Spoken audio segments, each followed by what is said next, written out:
তোমাদের ছিল কিন্তু দুইটা বিন্দু দেওয়া ছিল, দেখো একটা বিন্দু x1 y1 হলে আর একটা বিন্দু x2 y2 হলে তোমরা তখন ঢাল নির্ণয় করতে হবে। কিভাবে ঢাল নির্ণয় করতে বলো তো? y2 মাইনাস y1 বা y1 মাইনাস y2 যেটাই বলো না কেন, x2 মাইনাস x1। যদি y2 আগে দাও তাহলে নিচে x2 আগে দিবা, মানে যেটা নিবা ওইটারই রেফারেন্স হিসেবে ধরবা।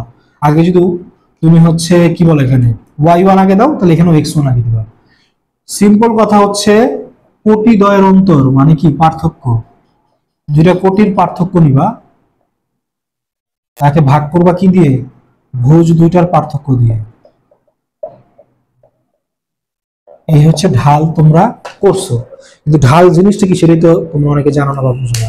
একটু সিম্পল ভাষা বলে দিই, সেটা হচ্ছে যেভাবে যেই রেখে নিও কেউ, তুমি মনে করো রেখাটা আমি এই রেখাটা নিচ্ছি নিলাম, সবসময় মাথায় রাখবা ঢালের সংজ্ঞাটা একটু মাথায় ঢুকায় নেই। এক্স অক্ষের ধনাত্মক দিক কোনটা? এটা এক্স অক্ষের ধনাত্মক দিক হতে ওই রেখা পর্যন্ত যে কোণ উৎপন্ন করে, অর্থাৎ আমি এক্স অক্ষের ধনাত্মক দিক থেকে ওই রেখা পর্যন্ত যে কোণটা পাবো সেটা থিটা, তার ট্যানজেন্ট ঢাল বলা হয় বা ট্যান। থিটার সাথে ট্যান লাগাও, ঢাল হয়ে গেছে।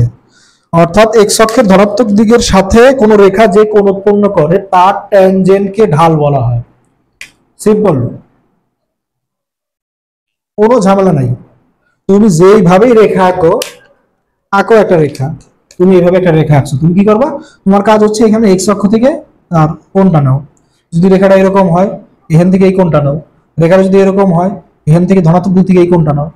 সোজা কথা, তোমার রেখাটা যেভাবেই আসে না কেন তুমি শুধু এক্স অক্ষ ধনাত্মক দিক থেকে কোণটা নিবা, তার সাথে ট্যান লাগাবা, সেটাই ঢাল। এই হচ্ছে ঢালের মোটামুটি কনসেপ্ট। আর